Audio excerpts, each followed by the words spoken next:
Oleh karena kemurahan Tuhan, ku ada sampai hari ini. Dalam nama Bapa dan Putra dan Roh Kudus. Amin. Shalom Aleihim. Berjumpa lagi dengan saya saudara-saudara pada perenungan hari ini, tanggal 10 September 2020. Mengasihi dengan tulus. Perenungan hari ini diambil dari Injil Lukas 6 ayat 27 sampai dengan 38. Pertanyaannya saudara-saudara, bagaimana kita dapat mengasihi dengan tulus sesuai dengan kebenaran firman Tuhan yang diajarkan Yesus dalam Injil hari ini? Injil hari ini diawali dengan perkataan Yesus. Tetapi kepada kamu yang mendengarkan aku berkata, kasihilah musuhmu, berbuatlah baik kepada orang yang membenci kamu. Lukas 6 ayat 27. Dikatakan di sini saudara-saudara, bahwa kepada kamu yang mendengarkan, ya berarti kita semua.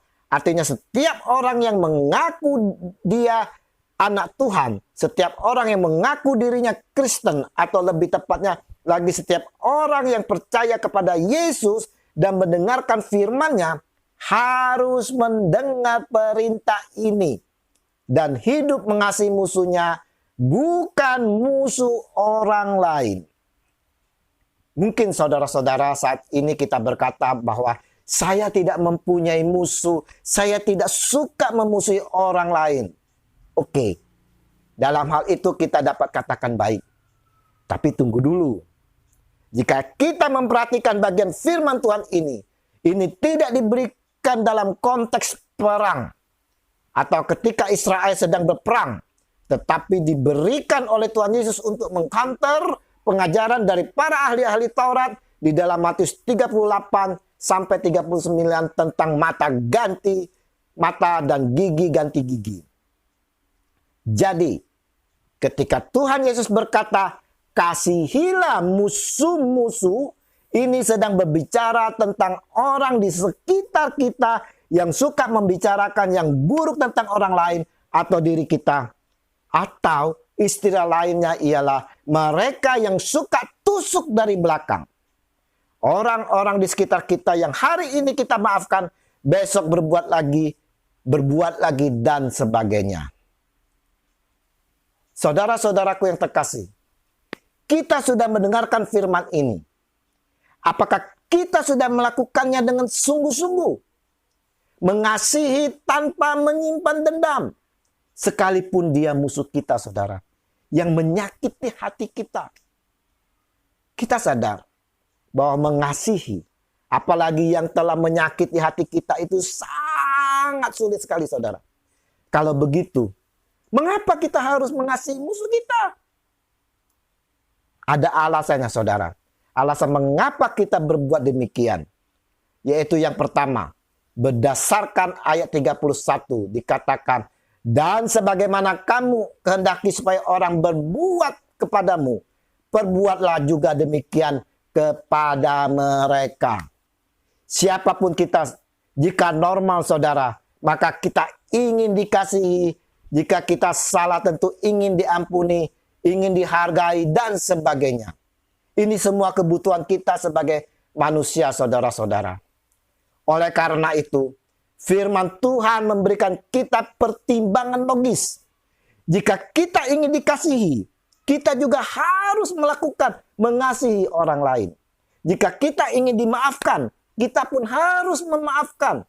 Kecuali saudara, kita tidak butuh dikasihi dan dimaafkan. Alasan kedua, saudara-saudara, berdasarkan ayat 32 sampai dengan 34. Ada beberapa pengulangan kata jasa di sini. Ini bukan berbicara tentang upah atau jasa seperti pada biasanya. Akan tetapi kata jasa ini di dalam bahasa Yunani menggunakan karios atau kasih karunia. Artinya saudara, jika orang tersebut sangat keterlaluan, sudah sangat menyakitkan hati kita, hari ini kita ampuni, besok dia berulah lagi. Tuhan bilang, berikan dia kasih karunia, atau karena dia tidak pantas menerima maaf itu, maka kita kasih karios, kasih karunia, yang artinya pemberian cuma-cuma kepada mereka yang tidak pantas menerimanya. Itulah alasan yang kedua, saudara. Dan alasan ketiga, karena Bapa di surga adalah murah hati. Jika Bapa murah hati, maka sudah sepatutnya kita sebagai anak-anaknya juga murah hati, saudara-saudara.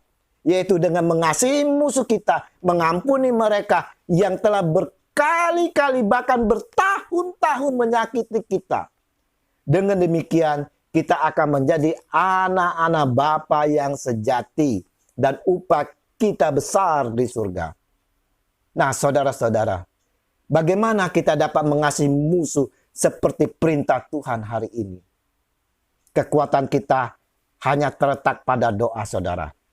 Maka berdoalah bagi mereka yang telah menyakiti hati kita, membenci kita, agar kita diperoleh berkat dari Allah. Mungkin dari kita, saudara-saudara, bisa mendoakan supaya orang yang membenci kita berhenti membenci kita. Sepintas doa kita itu benar. Tapi jika doa ini dinaikkan dengan motivasi, jika ia berhenti membenci saya, maka tidak ada lagi persoalan di antara kita dan semua akan baik-baik saja. Oh, saudara, ini adalah motivasi. Maka ini adalah salah, saudara-saudara. Karena setiap hal yang terjadi tidak pernah di luar seizin Tuhan. Dan Dia punya maksud di balik itu. Yang harus kita doakan adalah, Tuhan, saya mau memberkati orang ini karena saya mengasihi dia.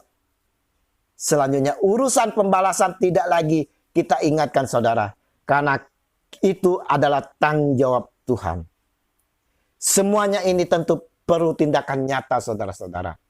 Kita harus merangkulnya dan berbuat baik kepada dia yang telah kita doakan. Bukan dengan menjauhi, mengasingkan dia, mengucilkan dia. Dan tindakan nyata ini perlu dilakukan secara tulus dan penuh kerendahan hati. Mampukah kita melakukannya ini, saudara-saudara? Dengan pimpinan dan bimbingan Roh Kudus, kita akan dimampukan. Maka mintalah senantiasa setiap hari, setiap saat, setiap tarikan nafas kita, saudara-saudara, agar kita diurapi oleh Roh Kudus. Dan biarlah Tuhan Yesus Kristus yang bersatu dengan Roh Kudus selalu mencurahkan kasih-Nya kepada kita semua, kini dan sepanjang segala abad. Amin. Dalam nama Bapa, Putra, dan Roh Kudus. Amin. Shalom.